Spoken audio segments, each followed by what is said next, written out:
Um belo dia eu tava trabalhando num pronto-socorro, mas eu tinha acabado de chegar. Tanto eu quanto a minha equipe. Ouvi gritos em direção a uma técnica de enfermagem que também tinha acabado de chegar. Quando eu cheguei perto, tinha um casal gritando com a técnica de enfermagem. Não era gritando pouco, era gritando muito. E obviamente eu não tava conseguindo entender muita coisa dali. Enquanto eles gritavam, a técnica se justificava. Eu acabei de chegar. Se você quiser, eu posso te ajudar. Mas de verdade, tava muito complicado se comunicar com aquele casal. Automaticamente, quando a gente chega perto de alguém que tá gritando, é natural que a gente fale: Calma, vou te ajudar, se acalma, fala um pouquinho mais baixo. Foi justamente isso que eu fiz. Mas toda vez que eu proferia a palavra calma, eles ficavam mais nervosos ainda. Foi nessa hora que eu comecei a alterar meu tom de voz também, pra tentar me igualar ao tom de voz deles. E ali eu comecei a ver uma mágica acontecendo. Mas ainda não era o suficiente. Eu precisava entender o que estava acontecendo. Eles ainda estavam alterados, ainda estavam nervosos e ainda direcionavam essa raiva pra mim. Mas quando eu comecei a alterar o meu tom de voz, eu comecei a escutar de verdade o que tinha acontecido. E pasmem, eles tinham toda a razão de estarem nervosos. Não comigo, mas com a situação. Ela era uma gestante de mais de 37 semanas. Não tinha comido. Tava ali praticamente o dia inteiro entre atendimento, exames, volta, retorno. E aí, quando chega perto da hora de finalmente poder voltar pra casa, ela descobre que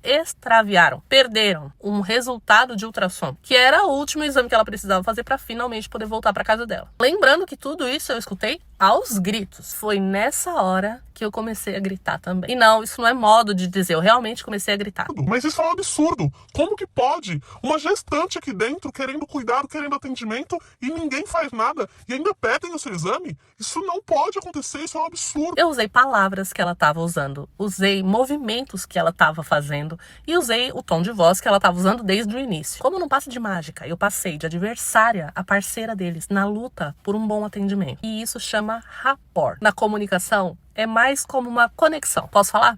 Eu não consegui resolver o problema deles. O ultrassom, naquela época, era um serviço terceirizado. Eles tinham ido embora, fechado a porta e levado a chave. Portanto, eu não tinha o que fazer. Por mais que eu quisesse ajudar, porque eles tinham razão de estarem nervosos, eu não podia fazer nada. E mesmo eu não ajudando, na medida que eles gostariam que eu tivesse ajudado, eles ainda assim continuaram conectados a mim. Com eles do meu lado, eu consegui explicar a situação. Consegui dizer para eles que não seria possível resolver naquele momento. Direcionei eles para um atendimento mais rápido possível de um outro médico que pudesse finalizar aquele atendimento, para que ela pudesse finalmente voltar para casa e descansar um pouco antes de voltar para lá, para resolver o problema de uma outra maneira. Tem muito enfermeiro que acha que sabe se comunicar só porque fala o mesmo idioma que o paciente. Lê do engano. Comunicação é estratégia. E essa estratégia não brota do nada.